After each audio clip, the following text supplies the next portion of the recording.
Hello అండి, నమస్కారం. Welcome to life inspiration.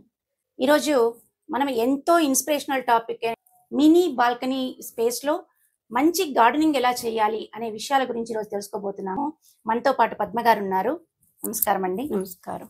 Padma గారు అర్బన్ హోమ్ గార్డెనర్ కాబట్టి మినీ స్పేస్లో గార్డెనింగ్ ఎలా చేయొచ్చు, సస్టైనబుల్ ప్లాంట్స్ ఏ రకంగా ఉంటాయి, వారి ఎక్స్పీరియన్స్ ఏంటి, పర్సనల్ ఎక్స్పీరియన్స్ వారి మాటల ద్వారానే విందాము. చిన్న బాల్కనీస్ లో కూడా, చాలా మినీ స్పేస్ లో కూడా ఇంత అద్భుతంగా గార్డెన్ చెయ్యాలి అనే మీకు ఇన్స్పిరేషన్ ఎలా కలిగింది? First of all welcome madam. ఏంటంటే మీరు ఈ ఛానల్ పెట్టడం కూడా చాలా మందికి యూజ్ అవుతుంటుంది. ఎంతో మంది మనకు ప్లేస్ లేదు, ఇబ్బంది, మనం ఏమీ చేయలేము అనుకుంటూ ఉంటారు. కానీ మనం అనుకుంటే ఏదైనా చేయగలుగుతాము. అలానే నేను కూడా ఫస్ట్లో అదే అనుకున్నాను, బాల్కనీలో మనకు ఎలా సాధ్యపడుతుంది అనే ఆలోచన నాకు కలిగింది. ఫస్ట్ ఆఫ్ ఆల్ నేను చిన్న కుండీలు, మనకు కంఫర్ట్ అయిన కుండీలు, మన ప్లేస్కు ఎంతవరకు సరిపడతాయి అనే ఆలోచనతో మొదలు పెట్టాను. దాంట్లోనే చిన్న కూరగాయలు మొదలు పెడదాము. తీగలు అంటే అవి మనకు సాధ్యపడవు, దానికి ప్లేస్ కావాలి. కాబట్టి ఆకుకూరలు, చిన్న చిన్నవి ఏవైనా పూల మొక్కలు అలాంటివి పెట్టుకుంటే మనకు చూడ్డానికి హాయిగా ఉంటుంది, మన అవసరాన్ని తీరుస్తుంది అనే భావన నాలో కలిగి మొదట అలా మొదలు పెట్టానండి. చిన్న స్పేస్ లో మొక్కలు పెట్టాలంటే సన్లైట్ కూడా సమస్య వస్తుంది అంటారు. అలాంటి సమస్యను మీరు ఎలా ఓవర్కమ్ చేశారు? ఫస్ట్ మనకు కొన్ని మొక్కల్ని ఎంచుకునేటప్పుడు వాటికి ఎక్కువ సన్లైట్ లేని మొక్కలు ఏవి అనేది మనం అబ్జర్వ్ చేయగలిగితే వాటిని మనం పెంచడం ఈజీ అవుతుంది. ఒక 3 అవర్స్ 4 అవర్స్ మనకు వస్తున్నాయి అనుకోండి సన్లైట్, ఆ దానికి తగినటువంటి మొక్కల్ని మనం పెంచుకోవాలి. ఆకుకూరలకి మనకి ఎండ ఎక్కువ అక్కర్లేదు, అందువల్ల ఆకుకూరలు ఈజీగా పండుతాయి, మనకు రోజువారీలో జరిగిపోతుంటుంది. అలానే పూల మొక్కలు, ఆర్కిడ్స్ అండి, అవి కూడా ఎండ అక్కర్లేదు, ఎక్కువ నీడలోనే పెరుగుతుంటాయి. అలాంటివి చూస్ చేసుకోవాలి. నేను అవి పెట్టలేదు అనుకోండి, ఉన్న ప్లేస్లో నాకు యూజ్ అయ్యే మొక్కలు మాత్రమే పెట్టాను. నేను ఆకుకూరలు, కొన్ని పూల మొక్కలు చిన్న చిన్నవి ఇప్పుడే ప్రారంభిస్తున్నాను. కొంచెం వాటిని కొద్ది కొద్దిగా మార్పు చెందుకుంటూ మనకి ఎలా అవైల్ చేసుకోవచ్చు అనే ప్లాన్లు పోతూ మనం చేసుకోవాలనేది నా ఆలోచన అండి. మీరు ఈ సస్టైనబుల్ ప్లాంట్స్ మనకి బాల్కనీలో సూటబుల్ అని చెప్పి మీకు ఎలా తెలిసింది? ఎక్కువ అందరికీ నోటెడ్ అయిపోయిందండి. దాంట్లో మనకేది నచ్చుతుందో, ఏది ఇంట్రెస్ట్ ఉందో దాన్ని మనం అబ్జర్వ్ చేసుకుంటూ ఉంటాం. ఆ రకంగా నేను కూడా మనకున్న పరిధిలో మనం ఎలా చేయొచ్చు అని మన ఆలోచనలు దానికి కోయిన్సైడ్ చేసుకుంటూ దాన్ని పెంచుకోవడం అనేది జరిగిందండి. ఎక్కడైనా మొక్కలు పెంచాలి అంటే వాటరింగ్ కూడా ప్రాపర్గా ఉండాలి, ఇన్ టైంలో ఉండాలి, మొక్కలు పాడైపోతాయి అనేది మనకందరికి తెలిసిన విషయం. అలాంటివి ఎలా మీరు ఈ సస్టైనబుల్ ప్లాంట్స్ని బాల్కనీలో పెడుతూ వాటరింగ్ కానీ, ఫర్టిలైజర్స్ కానీ ఇవన్నీ ఎలా హ్యాండిల్ చేసుకుంటూ వచ్చారు? మీరు అన్నది చాలా కరెక్ట్ అండి. బాల్కనీస్లో ఒక చుక్క నీళ్లు పడ్డా కూడా ఎవరో ఒకరు పాయింట్అవుట్ చేస్తూ ఉంటారు. కాబట్టి ఎక్కువగా మనము చిన్న స్ప్రేయర్స్ ఉంటాయండి, వాటిని యూజ్ చేస్తూ మనం వాటర్ తక్కువగా, అంటే వాటర్ పోయకుండా స్ప్రే చేస్తూ కొద్ది కొద్దిగా ప్లాంట్స్కి ఇస్తూ ఫ్రీక్వెంట్గా వాటర్ని మనం స్ప్రే చేయగలిగితే వాటికి చెమ్మ అనేది ఉంటుందండి.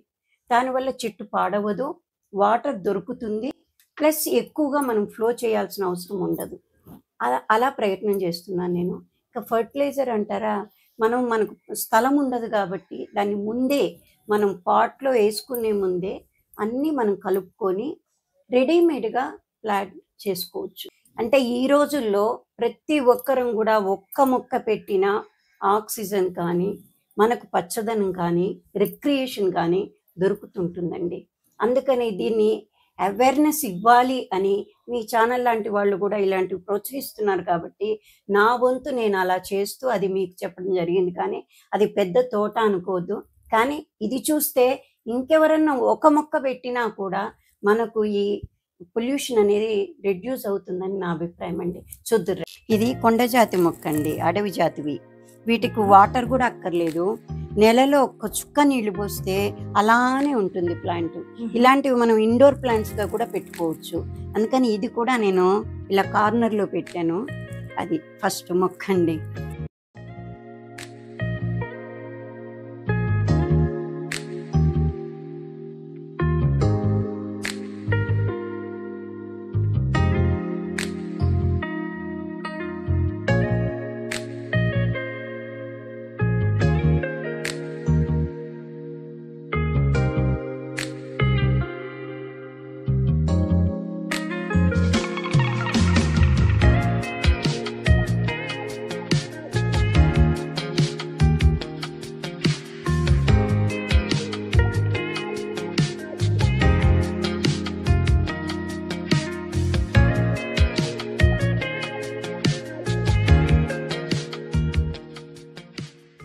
మేడం ఇది స్వీట్ లెమన్.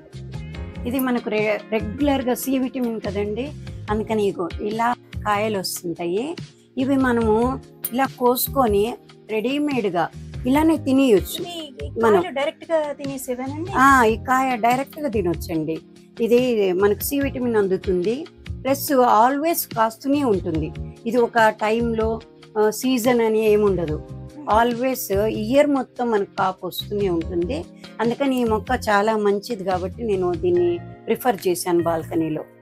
ఎక్కడో పోయి కొనుక్కొని మార్కెట్లో తెచ్చుకునే బదులు మన ఇంట్లోనే మనము అంత పుదీనా ఉంటే ఏ బిర్యానీ చేస్తాం అది వాడుకోవచ్చు అంత కోసుకొని.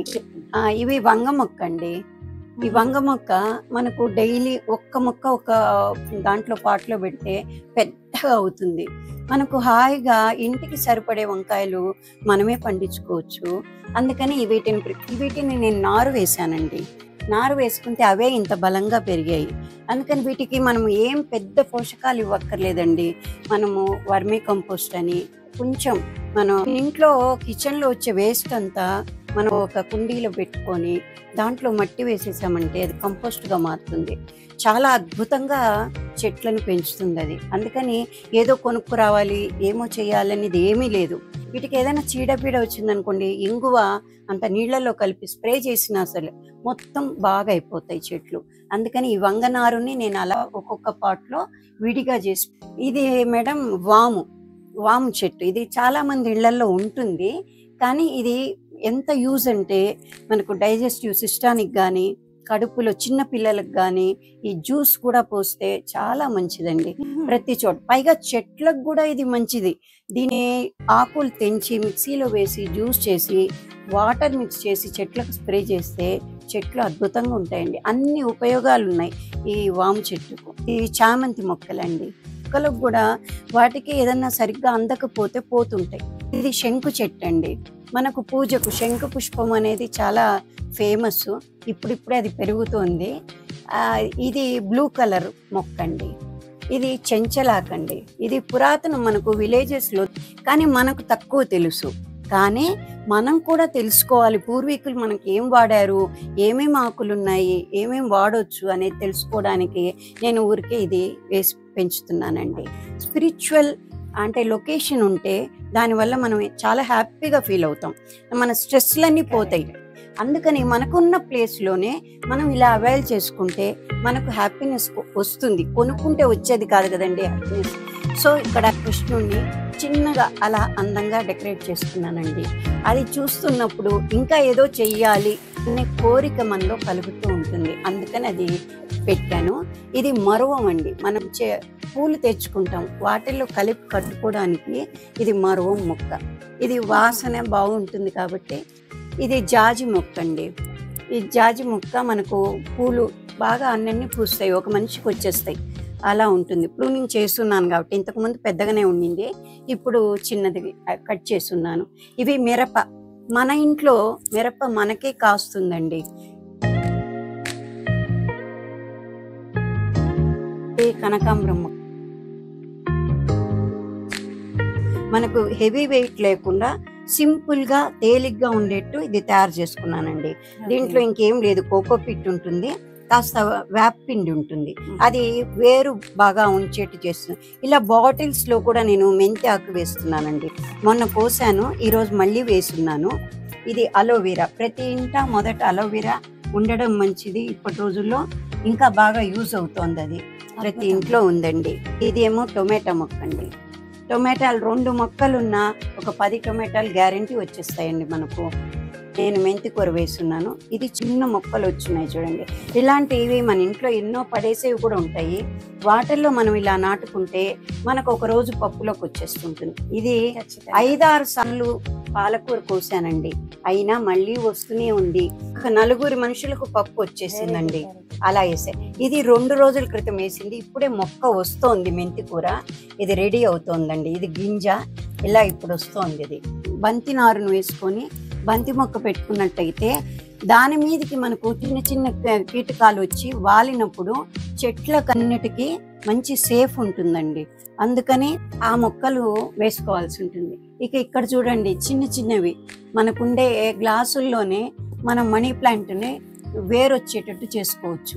అది తర్వాత మనం ట్రాన్స్ఫర్ చేసుకొని పెద్ద కుండీల్లో పెట్టుకోవచ్చు. ఇది ఇట్లా గ్లాసులు మనకు చిన్న చిన్న బాటిల్స్, బాదం పాలు అవి తాగినవి కూడా పారేస్తుంటాం, కానీ అది కూడా కాదండి. ఇప్పుడు చూడండి, అది ఉట్టి కొమ్మ పెట్టాను, వేర్లు చూడండి లోపల, గ్లాస్ లోపలికి వేరు ఎట్లా వచ్చిందో చూడండి, అలా వస్తుంది. ఆ బాటిల్ చూడండి, దాంట్లో కూడా అంతే.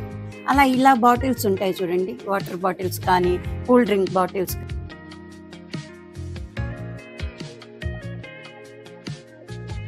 వాటిలో మనీ ప్లాంట్లు పెట్టేసుకుంటే పోవండి, అసలు చనిపోవు. వాటిని మనం పాకించుకోవచ్చు కూడా. తర్వాత దాంట్లో కొమ్మ తీసి వేరే చోట మనం నాటుకోవచ్చు. అందుకని ఇవన్నీ ఇట్లాంటివి మనము ఎరువుగా వాడుకోవచ్చు. ఇది నీమ్ పౌడర్ అండి. ఇది మనము ఆ చెట్ల లోపల పెట్టేటప్పుడు ముందున వేసుకున్నాం అనుకోండి, వేరు పురుగులు రావు, ఏమి ఉండవు. మనకు బాల్కనీలో ఏ ఇబ్బందులు ఉండవండి. ఇది ఎప్సమ్ సాల్ట్ అంటారండి. ఇది చెట్టు గ్రీన్ గా ఉండడానికి కానీ పెరుగుదలకు కానీ ఉపయోగపడుతుంటుందండి. అందుకని ఇవన్నీ నేను ఇంట్లో పెట్టుకొని వాటిల్లో కలుపుకుంటానండి. ఒక 15 days కు ఎప్సమ్ సాల్ట్ కొంచెం ఒక స్పూన్, హాఫ్ స్పూన్ వేసామంటే ప్రతి కుండీలో ప్రతి చెట్టు హాయిగా హెల్దీగా ఉంటుందండి. మనకెంత ఆహారం ఎంత మంచిగా తీసుకుంటే బాగుంటుందో చెట్లకు కూడా మనం అలానే ఇవ్వాల్సి ఉంటుందండి.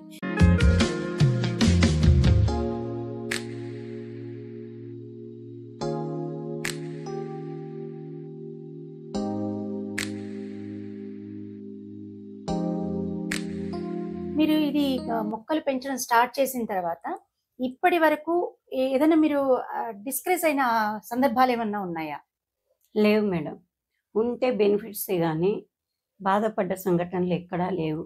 మొక్క అనేది ఒక్కోసారి పోతుంటాయి, కానీ దానికి డిస్కరేజ్ ఏమి ఉండదు. మళ్ళీ ఇంకొక మొక్క బాగా ఎదిగిన మొక్క కూడా ఉంటుంది కదండి. అది చూసినప్పుడు మనకు ఒరే ఇది పోతే మళ్ళా ఎందుకు అటెంప్ట్ చేయకూడదు అనే భావన, ఇన్స్పిరేషనే వస్తుంది, కానీ డిస్కరేజ్ అనేది ఎక్కడ ఉండదు. ఎన్నిసార్లు మీకు ఇప్పుడు బాల్కనీలో పెట్టిన మొక్కలు ఎన్నిసార్లు ఇట్లా మీరు మళ్ళీ మళ్ళీ పెట్టాల్సిన సందర్భాలు ఏర్పడ్డాయండి? ఒక 2-3 సార్లు అయింది, కానీ డిస్కరేజ్ ఏం అనిపించలేదు. ఎందుకంటే మనం చేసే దాంట్లో ఏదో లోపం ఉంది, అది సరిదిద్దుకుంటే అది బాగుంటుంది అనే భావన నాకు కలిగినందువల్ల డిస్కరేజ్ కాలేదు నేను. మీరు ఇప్పుడు ఈ మినీ బాల్కనీ గార్డెన్ స్టార్ట్ చేసిన తర్వాత ఈ గార్డెనింగ్ లో మీరు ఎదుర్కొన్న సమస్యలు ఏ రకంగా ఉన్నాయండి? సమస్యలు అంటే ఒక్కటి ఉంటుందండి, ప్లేస్ మనకు ఆర్గనైజ్ కావడానికి కష్టంగా ఉంటుంది. అంటే మనం తిరగడానికి, ఫ్రీగా వాటికి ఫీడ్ చేయడానికి, ఏదైనా ఫర్టిలైజ్ ఇవ్వాలన్నా చేయాలన్నా ప్లేస్ మనకు చాలా కంఫర్ట్ ఉండదు. అదొక్కటి మాత్రం సమస్య ఉంటుంది. కానీ దాన్ని అధిగమిస్తే మాత్రం ఆ ఉన్న దాంట్లోనే మనం అవైల్ చేసుకునే అవకాశాలు అయితే ఉంటాయి. అదొక్కటి ఎక్కువ సమస్య ఉంటుంది. ఇప్పుడు చాలా మంది అపార్ట్మెంట్ కల్చర్ లో ఉంటున్నారు, ల్యాండ్ అనేది దొరకడం కష్టమైపోతుంది. అలాంటి సందర్భాల్లో అపార్ట్మెంట్ లో బాల్కనీస్, చిన్నగా బాల్కనీలోని పెంచుకోవాలని ఇంట్రెస్ట్ అయితే ఉంటుంది. అలాంటి వారికి మీరు ఇచ్చే సలహా ఏంటి? అభిప్రాయం ప్రకారము ఉన్నది ఎంతుందో మనకు కొత్తగా ఇమీడియట్ గా మనం ఏదో కావాలంటే రావు, కాబట్టి ఉన్నదాన్ని ఎలా అవైల్ చేసుకోవాలి, మనం కూడా ఒక గ్రీనరీ ఏర్పాటు చేసుకుంటే మన మనసు ఎంత ఉల్లాసంగా ఉంటుంది అనేది ఎక్స్పీరియన్స్ అవుతే తప్పకుండా దాన్ని పెంచడానికి ప్రతి మనిషికి ఆసక్తి పెరుగుతుంది అని నా అభిప్రాయం. అంటే ఇట్లా పెంచుకోవాలి అని అనుకున్న వాళ్ళకి బెనిఫిట్ ఉంటుంది. మీరు ఇలాంటి గార్డెనింగ్ చేయడం వల్ల బాల్కనీలో మీరు ఎలా ఎక్స్పీరియన్స్ ఫీల్ అవుతున్నారు? నేను పొద్దున్నేనండి, నాకు ఏదైనా మనసు కొంచెం అలసటగా అనిపించింది అనుకోండి, ఒక చిన్న స్టూల్ వేసుకుంటాను, వాటిని చూస్తూ కాఫీ తాగేస్తాను. వెంటనే నేను పడ్డ శ్రమ కానీ స్ట్రెస్ కానీ మర్చిపోతున్నానండి. అది పెద్ద గార్డెనా, చిన్న గార్డెనా, బాల్కనీ గార్డెనా అనేది మర్చిపోయి ఆ పచ్చదనం అనేది మనిషిలో ఒక ఉత్తేజాన్ని ఇస్తుందని నా నమ్మకం. అందుకే ప్రతి ఇంట ఒక పచ్చని చెట్టు ఉండాలి అని ఈ వీడియో ద్వారా కూడా అందరికి మెసేజ్ పోతుందని అనుకుంటున్నాను. అది చిన్న గార్డెన్ అయినా కూడా తప్పకుండా అది అందరి మనసుల్లో కదలాలి ఈ రోజుల్లో. ఎందుకంటే ఈ పొల్యూషన్ ఉన్న రోజుల్లో తప్పకుండా, ప్లస్ స్ట్రెస్ ఉన్న రోజుల్లో తప్పకుండా ఇవి పెంచాలి అని నా అభిప్రాయం. మీ ఇన్స్పిరేషనల్ జర్నీ అనేది మా అందరికి ఒక మోటివేషన్ గా ఉందండి. Thank you for sharing your valuable experience. Thank you madam, చాలా సంతోషము. ఈరోజు మీ ఛానల్ ద్వారా నా మనసులో ఉన్నటువంటి భావన కూడా ఎక్స్ప్రెస్ చేసే అవకాశం మీరు ఇచ్చినందుకు మరోసారి థ్యాంక్స్ చెప్తూ నమస్కారం. సో చూసారు కదండి, స్మాల్ స్పేస్ గార్డెనింగ్ ని మీరు కూడా పెంచి నేచర్తో కనెక్ట్ అవ్వండి.